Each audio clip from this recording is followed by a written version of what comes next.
নমস্কার। বংশমালী আয়োজিত সেতু সঞ্চার নিয়ে আমি স্বপন রায় আরেকবার এসেছি আপনাদের সামনে। আজ আমার সঙ্গে আছেন একজন তরুণ কবি তন্ময় কুমার মণ্ডল। তন্ময় অত্যন্ত প্রতিভাবান কবি, আমার সাথে দীর্ঘদিনের পরিচিতি, স্বল্পভাষী। ওকে খুব কষ্টে রাজি করাতে হয়েছে আমায়, কিছুতেই রাজি হবে না। এটা ওদের সব বন্ধু বান্ধবদেরই এক জন্মের যে বিভিন্ন ধারায় তারা কবিতা লিখছেন, আমরা ওর থেকে সেই কবিতা শুনবো। আর কথা বেশি থাকে বুড়োদের, তরুণদের তো অত কথা থাকে না, তাদের কবিতাই বেশি থাকে। তো তার বেশি কবিতা শুনবো, কথা কম বলবো। তন্ময়, স্বাগত বংশমালীতে। আপনাকেও বংশমালীকেও ধন্যবাদ আমাকে অনুষ্ঠানে আমন্ত্রণ জানানোর জন্য। আর আপনাকেও আন্তরিকভাবে শ্রদ্ধা এবং ধন্যবাদ দেব না, আপনাকে ভালোবাসা ছাড়া আর কিছু দেব না।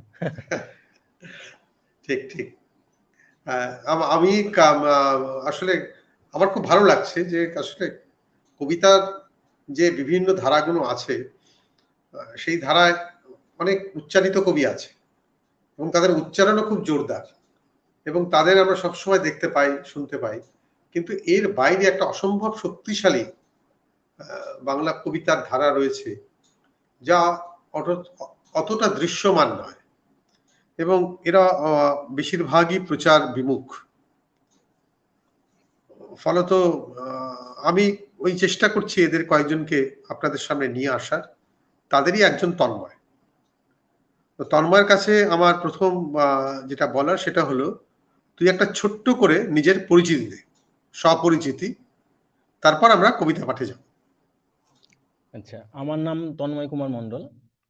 আমি ভারতবর্ষের পশ্চিমবঙ্গের মুর্শিদাবাদ জেলার বহরমপুর নিবাসী। বহরমপুর শহরে থাকি, যদিও বহরমপুর আমার জন্মস্থান নয়। বহরমপুর থেকে কিছুটা দূরে সারগাছি বলে একটি জায়গা আছে, সেইখানে আমার গ্রাম বাণীনাথপুর, সেখানে আমার জন্ম। এবং শৈশব এবং কৈশোর আমি বাণীনাথপুরেই কাটিয়েছি। যৌবনে আমি বহরমপুর এসেছি। আর আমি পেশায় একজন শিক্ষক, আর লিখি একটু আধটু, এই এই আর কি। বেশ, আমরা পরে আরো কথা শুনবো। তার আগে আমরা সরাসরি চলে যাচ্ছি ওর কবিতায়। তন্ময়, কবিতা পড়তে শুরু কর। গোটা চারেক পর, তারপরে আবার কথা হবে। আচ্ছা, প্রথমে একটি নামহীন কবিতা পড়ছি। শরীর বেয়ে উঠে যাচ্ছি, একটা ভাত রঙা প্রজাপতি আর ধোঁয়া ধোঁয়া ভালোবাসা পরস্পর গল্প করতে করতে চলে গেল নিচে। নিচে কি আরো ভালো শহর আছে? এর পরের কবিতাটির নাম হচ্ছে ভ্রমণ। ভ্রমণ সিরিজের প্রথম কবিতা। আকারে ঢুকবো বলে আকারের আশেপাশেই ঘোরাফেরা করছি। জ্যামিতি বাক্স হাঁ দেখাচ্ছে, দেখাক। অন্তত পাখি, গাছ, নিদেন পক্ষে একটা ইটের কাছেও আমার অস্তিত্ব থাকছে। এই মুহূর্ত থেকে পরবর্তী মুহূর্ত পর্যন্ত আমার মৃত্যু, আমার জন্মও তার গা ঘেঁষে। এইভাবে চলতে চলতে নেভার অপেক্ষায় মোমকেই বাধ্য করছি গোলে মোম হতে। এর পরের কবিতাটি অহম পুরুষ সিরিজের 15 নম্বর কবিতা। নিজেকে হত্যার পর শান্ত হয়ে ওঠে যে, তার কোনো গন্ধ নেই, শব্দ। এসবের বাইরে কিছু একটা। ডুবে যাওয়া দেখতে দেখতে অসহায় বোধও চলে যায়। দেখি ভাঙা কাঁচ ফুলে যাচ্ছে। পাশাপাশি এতটা আসার পর একে অপরের হত্যা আত্মহত্যা মনে হয়। যেন দরজা খোলার পর আর লাগানো যাচ্ছে না, অথচ অন্ধকারই সাবলীল। ওই আনত আলোর সামনে, ওই মিথ্যে আলোর সামনে আমিও ততোধিক মিথ্যে। বোতল খুলে ফেলি, এছাড়া কিচ্ছু নেই। ছিপি গড়িয়ে যাই, গড়িয়েই যেতে থাকে। এরপর পড়ছি ক্ষুধার্ত শেয়াল নিজের ছায়া খাচ্ছে, এই সিরিজের ৩ নম্বর কবিতা। ক্ষুধার্ত শেয়াল নিজের ছায়া খাচ্ছে। ৩। প্রিয় ছায়াপথ, কাদের ধুলো নিয়ে হেঁটে যাই, কিছুই আমার নয়। তথাগত আমাকে শিখিয়েছে নিজের বিভ্রম ও রাস্তা বিছিয়ে হেঁটে যেতে।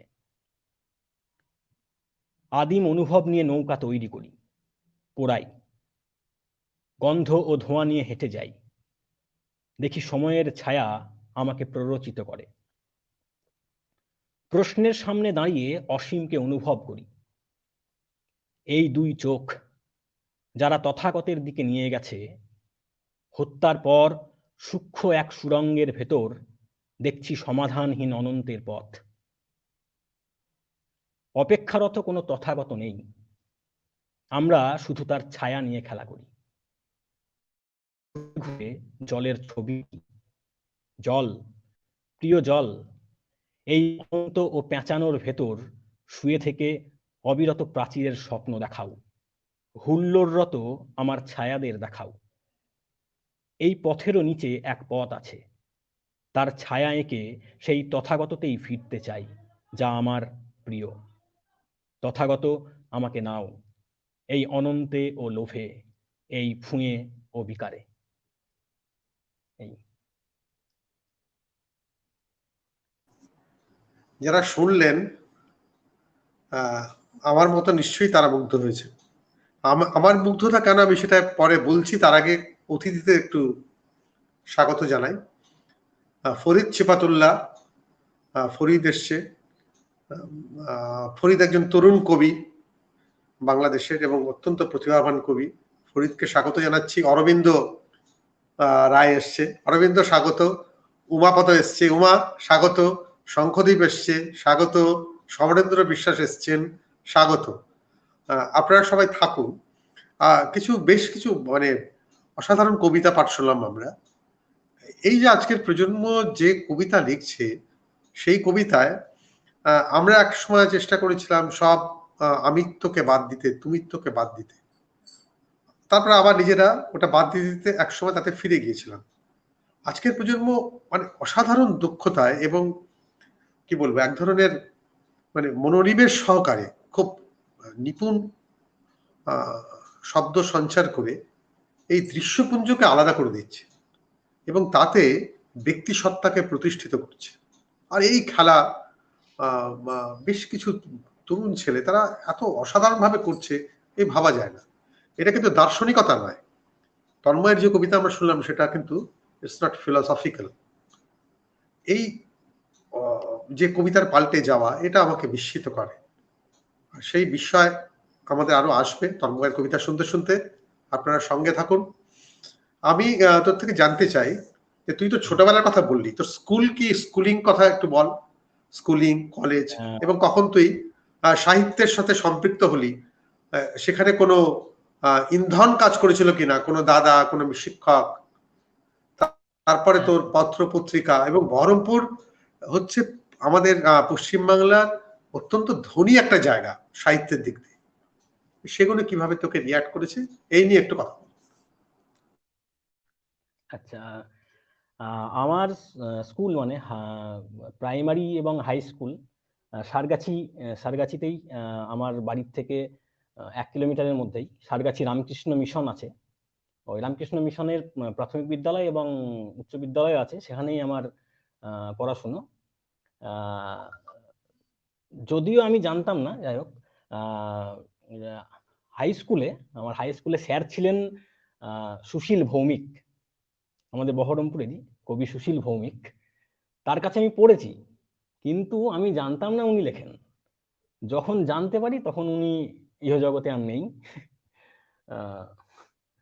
খুব একটা ভালো লাগার জায়গা এবং একটা খারাপ লাগার জায়গাও, যে তার সংস্পর্শে আমি কবিতা নিয়ে কোনোদিন আসিনি, মানে সশরীরে। যাই হোক, তারপরে আমার পড়াশুনো কৃষ্ণনাথ কলেজে।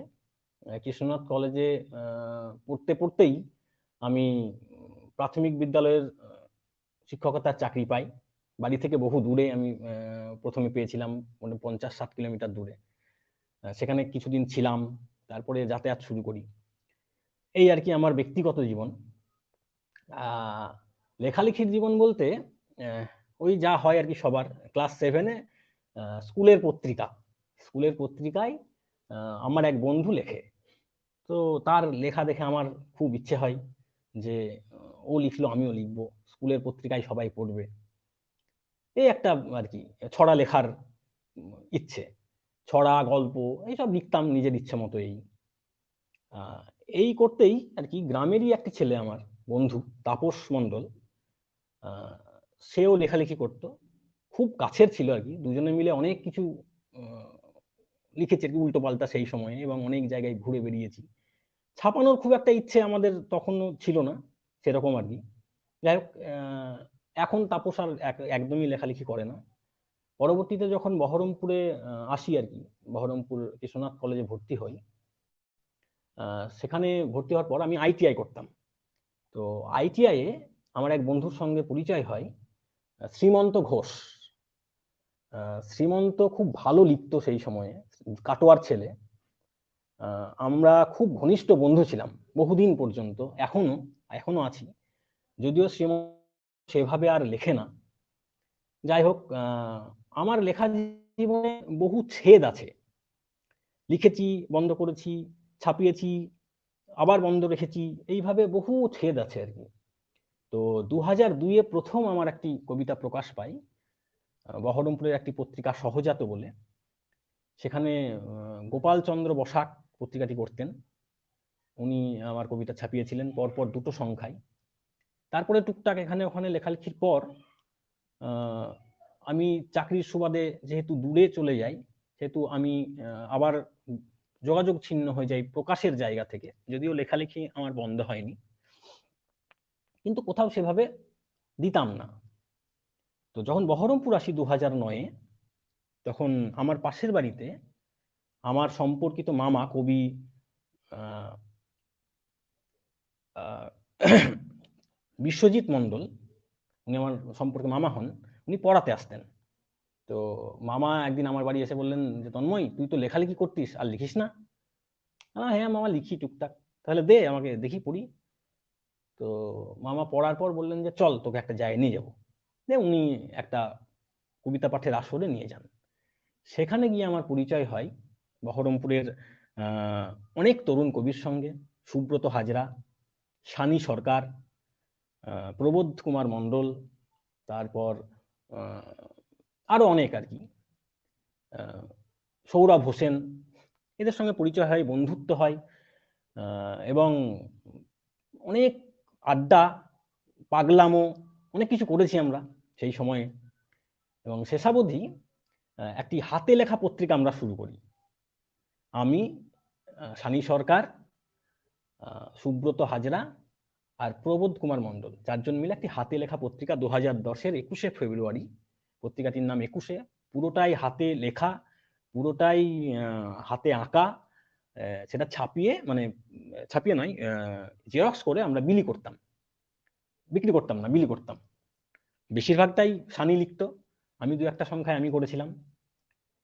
তারপর আমি লেখা থেকে সরে যাই আবার, এবং নাটকে ঢুকে পড়ি, জড়িয়ে পড়ি নাটকে। আমার সংস্থা বৃহি সাংস্কৃতিক সংস্থা, মূলত 3য় ধারার নাটক করে থাকে। টানা 9 বছর আমি অভিনয় করি, লেখালেখিও করেছি সেভাবে নয়। তারপর একদিন সুব্রতর সঙ্গে দেখা হয়। সুব্রত বলছে যে 21শে আমরা বের করছি ছাপা প্রিন্ট ম্যাগ হিসেবে, তো তুমি এসো, তুমি ছিলে যখন। আমি আবার জড়িয়ে পড়ি। সেখানে গিয়ে আলাপ হয় শঙ্কর সঙ্গে, শঙ্খদীপ কর। এবং শঙ্খদীপ করের সঙ্গে আলাপ হওয়ার পর তারপর আরো সব স্বজন আমরা একসঙ্গে হই। আমি, শঙ্খদীপ কর, জয়দীপ মৈত্র, সজল দাস, রাজেশ চট্টোপাধ্যায়, দীপ্তপ্রসাদ সিংহ, তন্ময় হালদার, পরবর্তীতে অরবিন্দ রায়, এই 8 জন আমরা এক জায়গায় হই এবং লেখালেখি নিয়ে বহু আড্ডা, বহু আলোচনা, বহু রকম কিছু আমরা করেছি। বহরমপুরের ভেতরে, বাইরে গিয়েছি, অনেক কিছু করেছি, লেখালেখি নিয়ে পড়িয়েছি, পড়েছি, আড্ডা দিয়েছি, আনন্দ করেছি, এখনো করি। এবং এই গোষ্ঠী, মানে গোষ্ঠী বলবো না, এই কজন আমরা আস্তে আস্তে আমাদের পরিচয় ঘটে উমাদার সঙ্গে, উমাপদ কর, সমীরণদার সঙ্গে, সমীরণ ঘোষ। তারা দুজনেই আমাদের সবাইকে খুব স্নেহ করেন, খুব ভালোবাসেন। এই আর কি আমার লেখা জীবন, এইভাবেই আর কি লিখতে শুরু করি, এই লিখি, কখনো কখনো থেমে যায়, আবার আবার লিখতে শুরু করি, এই চলছে আর কি, লিখছি এইভাবেই।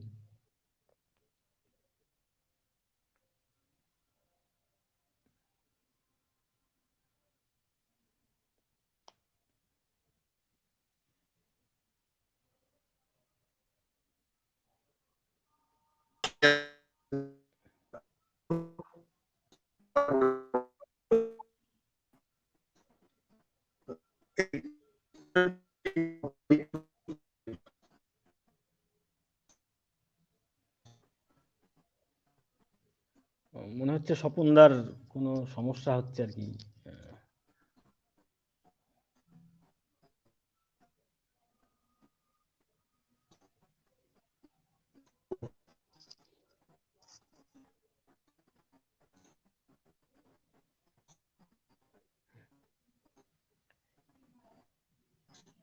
হ্যাঁ, শুনতে পাচ্ছেন স্বপনদা?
আচ্ছা, তাহলে আমি এই সময়ে কিছু কবিতা পড়ে নিই। শঙ্খ কমেন্ট করছে।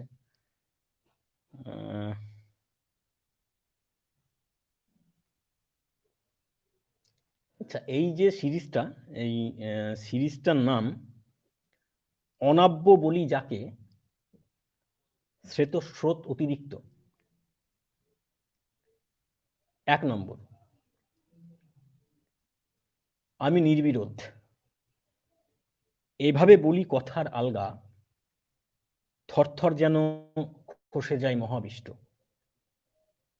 একে একাকার করো, এই সাদা আরো ঘন হোক, আলুলায়িত, শূন্য।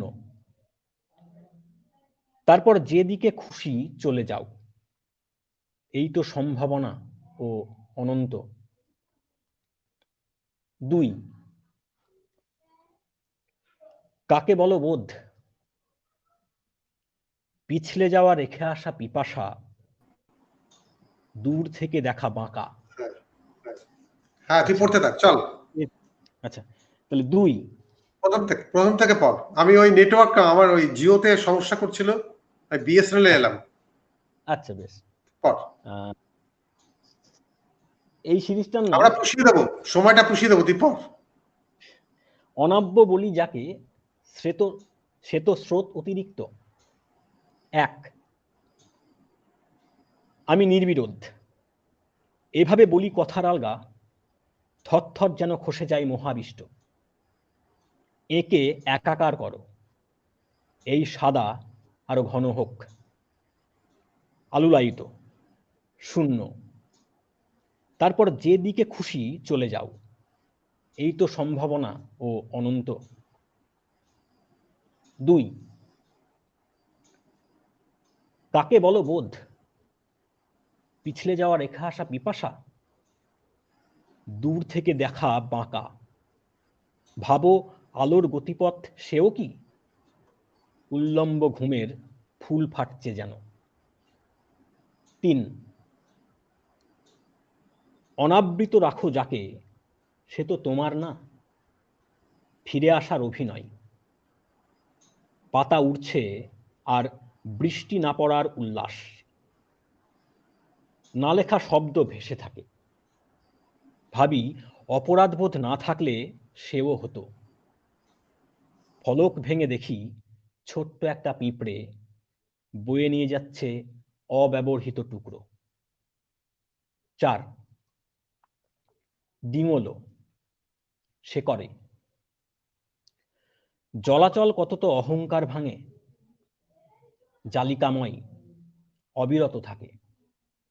আমি ধ্যানে ও রঙে দেখি ফোলানো পাপড়ি, এতদূর অজানা, শুধু হীন হয়ে থাকি আমি পর্যন্ত। আচ্ছা, এই সিরিজের আর 3টে কবিতা আমি পরে পড়ি নাকি শোভনদা?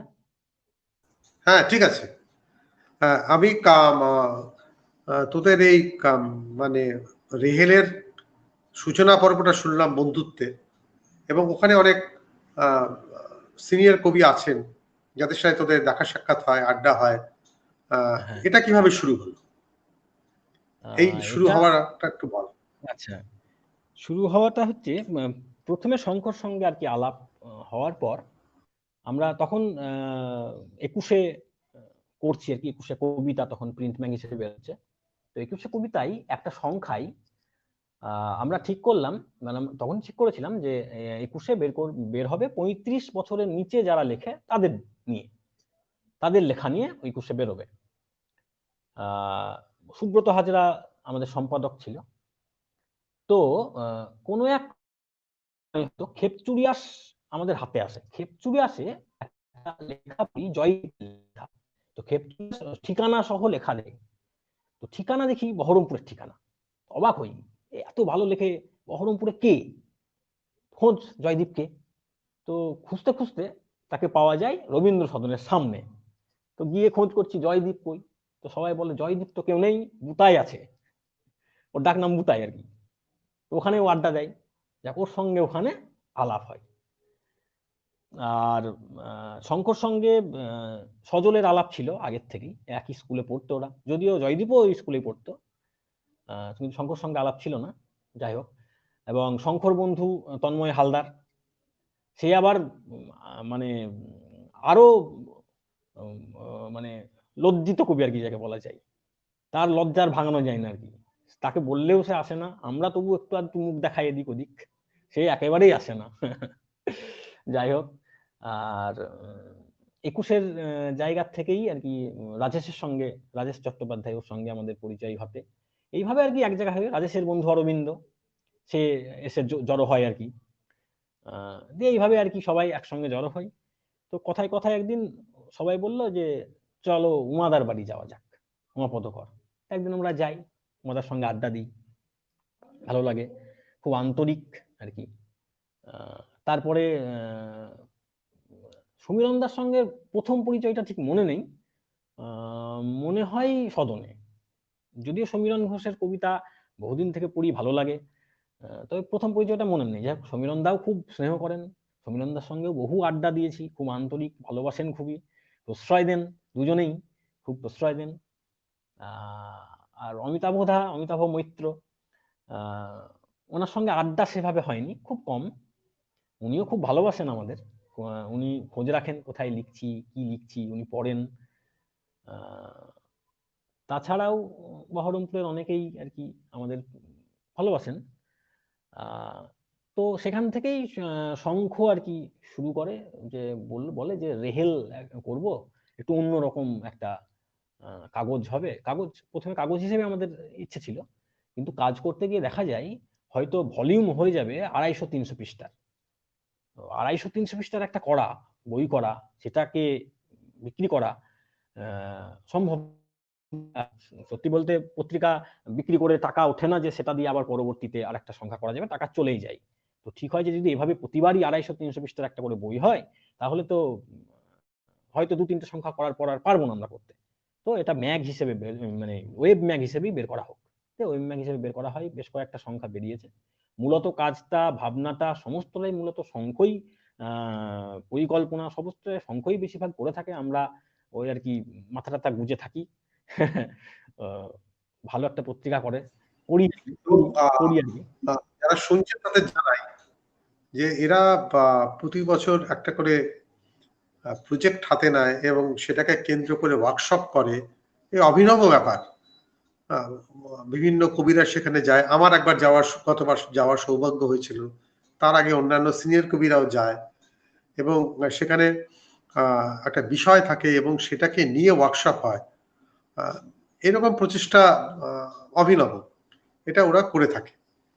এবং কবিদের একটা আড্ডা চলে, মত বিনিময় হয়, এবং কবিদের বিভিন্ন ভাবনার কে ওরা একটা সংখ্যায় প্রকাশিত করে।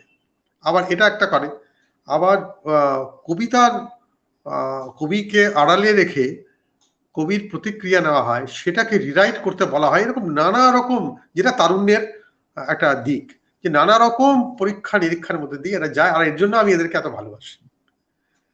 যে জল দাঁড়িয়ে আছে সেই জলে আর কি আকর্ষণ, সেখানে তো শ্যাওলা জমবেই। যাই হোক, আমরা শুনলাম বহরমপুরের বড় সিনিয়র কবিদের সঙ্গে আমাদের এই তরুণ প্রজন্মের রসায়নটির গল্পও শুনলাম। আমার সঙ্গে আছেন চিত্তরঞ্জন হীরা, রামকৃষ্ণ ভট্টাচার্য, সমর দেব, সৌমেন মণ্ডল, আমাদের বংশমালী পত্রিকার সম্পাদক জোবায়ন সন্ধি আছেন, ধীমান চক্রবর্তী এসছে। আমি সবাইকে, আপনার সঙ্গে থাকুন। আমাদের মাঝখানে একটু নেটের সমস্যা হচ্ছিল, সেটা সম্ভবত আমার এন্ডেই, আমার জিও কানেকশনে গন্ডগোল হচ্ছিল। যাই হোক, আমাকে ওটা শিফট করতে হলো, যেটা হয় না কখনো। আশা করছি বাকি অনুষ্ঠানটা আমরা ভালোভাবে করতে পারবো। তো আমরা এবারে আবার তন্ময়ের কবিতায় ফিরব। কবিতা পড়। আচ্ছা,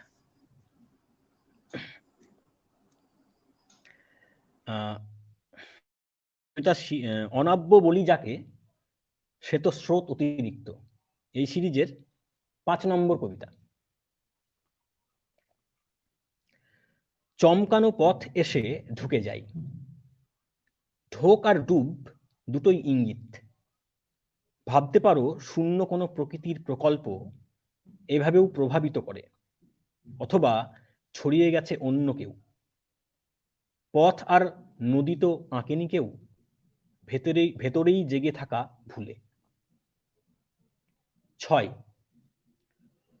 অধক্ষেপ নিয়ে ভাবিনি, কেন্দ্রবিন্দু যত আলগা হয়, উথলে ওঠার মতো এই আবহাওয়া।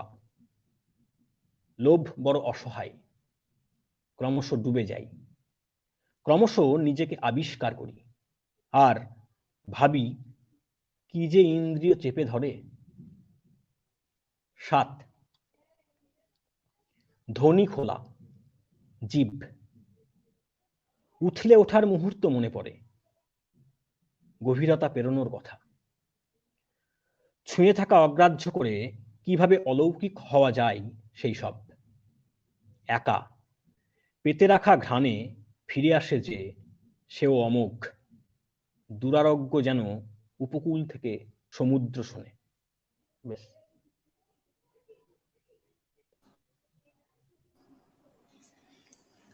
বেশ, আমরা তোদের রসায়নটা তো শুনলাম, তোর প্রথম কবিতা লেখা, পত্রিকা সম্পৃক্তি সবই শুনলাম। তোর সঙ্গে আমার দেখা সম্ভবত হয়েছে বহরমপুরের বাইরে কলকাতা বইমেলায় এবং শান্তিনিকেতনে। না, আপনার সঙ্গে দেখা শান্তিনিকেতন মনে আছে? ভালো পাহাড়ে প্রথম দেখা হয়েছে। কোথায়? ভালো পাহাড়। আচ্ছা, ভালো পাহাড়, ইয়েস। হ্যাঁ, ভালো পাহাড়ে প্রথম দেখা হয়, রাইট। তারপর শান্তিনিকেতন। ঠিক ঠিক। চিত্তরঞ্জন হীরা বলছে, টিম রেহেলের কোনো তুলনা হয় না, প্রত্যেকে তোর কবিতার খুব প্রশংসা করছে। আমি খুব দুঃখিত যে মাঝখানে এই আমার হাতেও নেই, নেটের সমস্যার জন্য অন্তত মিনিট 5 সাথে গোলমাল হলো। তখন কি তুই কবিতা পড়ছিলিস যখন নেটের সমস্যা হচ্ছিল? আমি চুপচাপ বসেছিলাম, বুঝতে পারছিলাম না কি করব। না না, ঠিকই আছে। আমি মানে এটা হয় না, দেখ। হ্যাঁ হ্যাঁ, ঠিক আছে, অসুবিধা নেই। যাই হোক, ঠিকই আছে। তো আমরা এবার এটাকে আস্তে আস্তে শেষ করে আনবো। আমি চাইছি তুই আরেকটু কবিতা পড়। কবিতা তো আর আমার কাছে নেই আর কি। আচ্ছা আচ্ছা, এই কাছে কথা নেই, নিয়ে ঠিক আছে, তাহলে আমরা ঠিক আছে।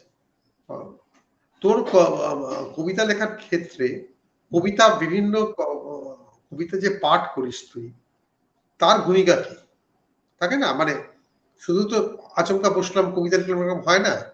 সব বাঙালির রবীন্দ্রনাথ আছে আর জীবনানন্দ আছে, এর বাইরে। কবিতা পাঠের কথা বলছেন নাকি কবিতা? আমি ঠিক বুঝতে পারলাম না প্রশ্নটা, একটু বলুন। মানে মানে ধর আমরা ছোটবেলা থেকে রবীন্দ্রনাথ পড়ি, তবে একটু বয়স হলে মানে তোদের এজ গ্রুপের আরেকটু নিচের, আস্তে আস্তে 10-15 বছর আগে জীবনানন্দ হাতে আসে।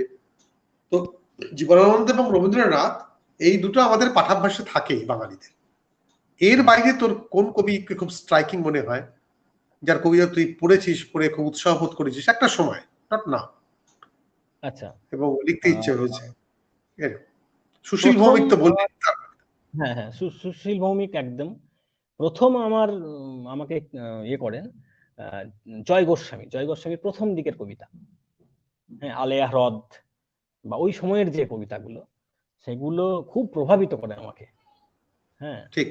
আর পরবর্তীতে পরবর্তীতে আমি যখন আরো পাঠের মধ্যে আসি, তখন অমিতাভ মৈত্র প্রচন্ড প্রভাবিত করে। আমার বন্ধু আর কি, বন্ধু এবং ভাই জয়দীপ মৈত্র প্রচন্ড প্রভাবিত করে। এছাড়াও আমাদের প্রজন্মের কেউ সেভাবে আমাকে প্রভাবিত করেনি আর কি। ভালো লাগে যদি বলি লেখা আর কি, রানা রায়চৌধুরীর কবিতা আমার খুব ভালো লাগে, জহর সেন মজুমদারের কবিতা খুব ভালো লাগে। সমীরণ ঘোষের কবিতা খুব ভালো লাগে। আর আর সেভাবে এই মুহূর্তে ঠিক মনে পড়ছে না। ঠিক আছে। টুকটাক আর কি পড়েছি। গদ্য যদি বলি, গদ্যের কথায় আসি, কবিতা বিষয়ক গদ্য, তাহলে কবিতা বিষয়ক গদ্য প্রথম আমাকে জীবনানন্দ দাশ এবং বারিন ঘোষাল প্রচন্ড প্রভাবিত করেছেন। বারিন ঘোষালের গদ্য জীবনে একবারই তাকে আমি দেখেছি, দুবার আমি তার সঙ্গে দেখা হয়েছে তার সঙ্গে আমার, তারপর আর দেখা হয়নি। অসাধারণ, মানে আমাকে প্রচন্ড প্রভাবিত করেছেন দুজন গদ্যের, কবিতা বিষয়ক গদ্যের দিক থেকে। ঠিক আছে। আরো কয়েকজন অতিথি এসছেন, চিত্তরঞ্জন তো ছিল আগে থেকে, সৌভিক দত্ত এসছে, পীযূষ বিশ্বাস এসছে। পীযূষ আশা করি এখন অনেকটা সুস্থ হয়ে গেছে। তো আমরা আজকে কবিতা শুনলাম, কবিতার গল্প শুনলাম। আমি চাইবো তুই প্রথম দিকের যে কবিতাগুলো পড়েছিলিস না, তখন অনেক দর্শক ছিল না, শ্রোতা ছিল না। প্রথমে 4টে যে কবিতা পড়লি, সেই 4টে কবিতা আরেকবার পড় না প্রথমে। আচ্ছা আচ্ছা, হ্যাঁ পড়ছি। একটা নামহীন কবিতা। শরীর বেয়ে উঠে যাচ্ছি, একটা ভাত রঙা প্রজাপতি আর ধোঁয়া ধোঁয়া ভালোবাসা পরস্পর গল্প করতে করতে চলে গেল নিচে। নিচে কি আরো ভালো শহর আছে?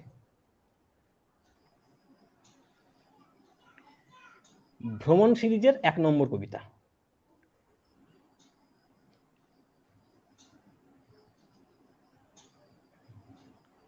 আকারে ঢুকবো বলে আকারের আশেপাশেই ঘোরাফেরা করছি। জ্যামিতি বাক্স হাঁ দেখাচ্ছে, দেখাক। অন্তত পাখি, গাছ, নিদেন পক্ষে একটা ইটের কাছে আমার অস্তিত্ব থাকছে। এই মুহূর্ত থেকে পরবর্তী মুহূর্ত পর্যন্ত আমার মৃত্যু। আমার জন্ম তার গা ঘেঁষে এইভাবে চলতে চলতে নেভার অপেক্ষায় মোমকেই বাধ্য করছি গলে মোম হতে। আচ্ছা, আমি কি অন্য একটা কবিতা পেয়েছি, সেটা কি পড়বো? হ্যাঁ হ্যাঁ, পড় পড় পড়, অবশ্যই পড়। মানে বড় হলে কি অসুবিধা আছে? না না, পড় বড় না, ওটা। পড়। আচ্ছা, অহম পুরুষ সিরিজের প্রথম কবিতা, লেখা বলবো, লেখা। 1, বুদ্ধ এগিয়ে গেলেন গৃহটির দিকে। সাদা এক বৈজ্ঞানিক দ্বারে স্তুতি গাইছেন। পরনে তার প্রশস্ত কসাই বস্ত্র। ঝুলন্ত শিরস্ত্রাণের দিকে তাকিয়ে তার সহধর্মিণী বললেন, ভগবানের আসন গ্রহণ করা হোক। বোধিসত্ত্ব এবার লক্ষ্য করলেন একটি কালো পিঁপড়ে ঘুরে ফিরে এক নিরেট পাত্রের নিকটে বারবার ফিরে আসছে। আসনের পাশে পাদুকা দুটি রেখে যেন মৃদঙ্গ বাজাচ্ছেন এমন ভাবে বসে দুহাতে মুদ্রা উত্থিত করে চেষ্টা করলেন যতটা সম্ভব অপার্থিব হতে। তার চোখ চন্দ্রবিন্দু, নাসিকায় অনুস্বর ধ্বনি, পিছনে আনন্দ। সন্ধ্যা হতে সামান্যই বাকি। অতএব জলপান এবং নক্ষত্ররাজির স্থান বিচারের পর কাল নির্ণয় হেতু ঘুরে দাঁড়ালেন। আনন্দকে কাছে ডেকে ভাবলেন, এতদিনের সঙ্গী সেও কি হেলায় ঘুমিয়ে পড়বে? একটি হেলে সাপ দীর্ঘক্ষণ খাবারের অপেক্ষায় ব্রাহ্মণীর দিকে তাকিয়ে আছে। বৈজ্ঞানিকের পৈতে দুলছে হাওয়ায়। ভগবানের পাদুকা তুলে ধীরে ধীরে তারা বুদ্ধের দিকে এগিয়ে গেলেন। ফিরে তাকাতেই বনান্ধকার, সামনে ঝিঝি রব। বারবার চেতনায় ফিরে আসছেন, কিছুতেই মনোনিবেশ করতে পারছেন না। 2 দিবস হয়ে গেল, রাত্রি দ্বীপ্রহর। নশ্বর এই জীবনের অনিশ্চয়তা কোন দিকে যাবে? বারবার ফিরে আসা এই দুঃখ উপত্যকায় কিভাবে সমস্ত দ্বার রুদ্ধ করা যাবে ভাবতে ভাবতেই গৌতম পুনরায় সমাধিস্থ হলেন। কিছু দূর অগ্রসরের পর একাকী নৌকো বিস্তীর্ণ সমুদ্রে দুলতে দুলতে দিক নির্ণয় করছে। এ কি স্বপ্ন নাকি স্বপ্নের মিথ্যে? নৌকোস্থিত শিশু এইবার তাকালো আকাশের দিকে। রক্তিমবর্ণ মেঘ ও আলোর নিচে উজ্জ্বল জলরাশি দেখে বিস্ময় ও চিৎকারে যে ডাক দিতে চাইল তা অস্ফুট। জিহ্বা ও ষড়যন্ত্র ততটা উন্নত নয়, অতএব প্রক্রিয়ারত শিশু হাত তুলে ঢাকতে চাইল যাবতীয় প্রপাত। পুনরায় দেখা গেল গৃহ। ও আলোয় মায়ের ডাক শোনা যাচ্ছে। দুটি শিশু চারা গাছ পরস্পরের দিকে সমুদ্র টানছে, এত মোহনাময় ওদের ডাক। ফের হাঁটতে শুরু করলেন বোধিসত্ত্ব, পিছনে আনন্দ। একটি পাখির নিচে পাখির ছায়া পাতায় ও মাটিতে ডানা মেলে চলেছে ভগবানের সঙ্গে। অথচ ভগবান আকাশে তাকিয়ে দেখলেন ভবিষ্যৎ দূরবর্তী। কি দেবেন তিনি? শুধুই কি বিস্ফোরণের গল্প? কিভাবে বলবেন? ভাবতে ভাবতে এগিয়ে গেলেন গহন বনের দিকে। প্রথমে বললেন, তুমি এক শক্তিবিন্দু। সবাই তাকালো। তারপর, আমিও এক শক্তিবিন্দু। সবাই অবাক। আমরা সবাই এক একটি বিন্দু। সবাই। এই সমুদ্র অবর্ণনীয় নয়। ধীরে ধীরে এগিয়ে গিয়ে ধ্বংস দেখালেন। সবাই দেখল সৃষ্টির পূর্বশর্ত। দর্শক ও শ্রোতাদের মাঝখানে গৌতম দাঁড়িয়ে প্রশ্ন করল, হে সিদ্ধার্থ, তবে কি অন্ধকার ছিল? আলো থেকে জন্ম, পরিব্যাপ্ত তেজের কণা, কণা থেকে বিষয়, থেকে আকার, থেকে প্রকার। হে বোধিসত্ত্ব, হে বিন্দু, ভ্রমণের পথ ভূগোল, তাকে সীমাবদ্ধ করার প্রয়াস করো। চেষ্টা করো তোমার সমগ্র নিয়ে, তবেই সেই বিশ্রামাগার পাবে। এতদূর বলে হাঁপিয়ে উঠলেন। বয়সের ভারে ঠেলে আসা মেরুদণ্ড সাপ হয়ে ফোঁস করতে লাগলো। দূরে সমুদ্র গর্জন। অন্ধকার কাটানোর জন্য বুদ্ধদেব একটি মোমবাতি প্রজ্বলিত করলেন। পিছনে আনন্দ হাত ধরে বলল, তারপর? শুরু অথবা শেষের দিকে যাচ্ছি আমরা। আমরা পেট ফোলা বোমার ভেতরে। আমরা ফুলে যাওয়া এক বিস্ফোরণ। ধীরে ধীরে উঠে এসে একটি বেলুন ফুলিয়ে ফাটিয়ে ফেললেন। আর একটু বেলুন নিয়ে পকেট থেকে খুচরো বের করে বেলুনওয়ালার দিকে তাকিয়ে বললেন, দুঃখই হেতু, দুঃখ বিনাশী পথ, নশ্বরতাই আমাদের লক্ষ্য। আমরা কেউই ঈশ্বর নই। ব্যাস। গ্রেট। আমরা একটা বড় কবিতা শুনলাম। আজকাল তো বড় কবিতা অনেকে লিখতে চান না। বড় কবিতা লেখার জন্য যে প্যাশন দরকার হয়, ধৈর্য দরকার হয়, সেটা সম্ভবত এই সময়টা দিতে চায় না। যাই হোক, ধন্যবাদ তোকে। আমরা অনুষ্ঠানটা এবারে শেষ করব। তার আগে আমি তোকে একটা প্রশ্ন করব, যেটা সবাইকে আমি করি। ধর কোনো কারণে তোকে যদি বলা হয়, তোমাকে ভাই তুমি অনেক উল্টোপাল্টা কাজ করেছো, রাষ্ট্র বিরোধী কাজ টাজ করেছো, তোমাকে নির্বাসনে পাঠানো হবে। তোকে সমস্ত যা যা নেওয়া হলো, তখন তুই বলে আমি বই নেব। তখন তোকে 3টে বই নেওয়ার অনুমতি দেওয়া হলো। তুই কোন 3টে বই নিবি? সেভাবে ভাবিনি। যদি 3টে বই নিতে বলা হয়, তাহলে প্রথম নেব উপনিষদ, আর দ্বিতীয় নেব রবীন্দ্রনাথের সমস্ত কবিতা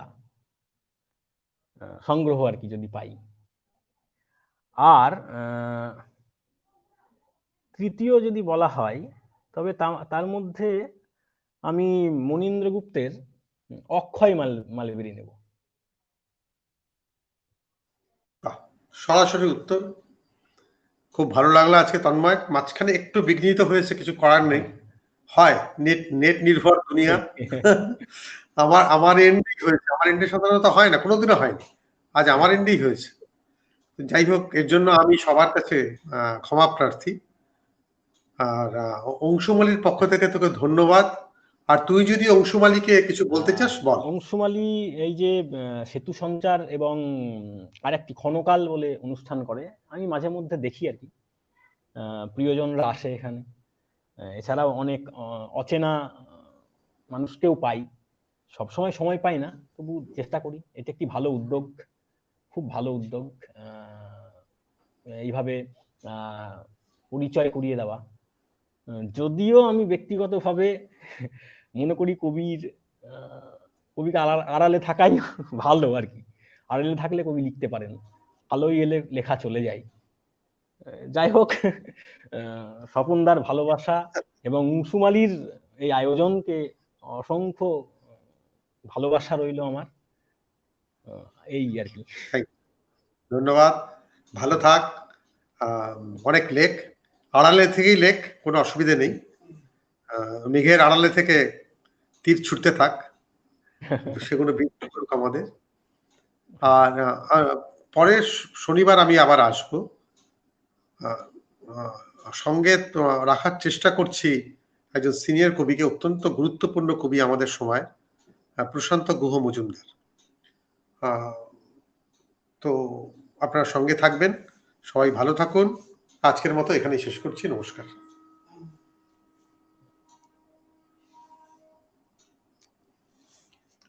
হ্যাঁ।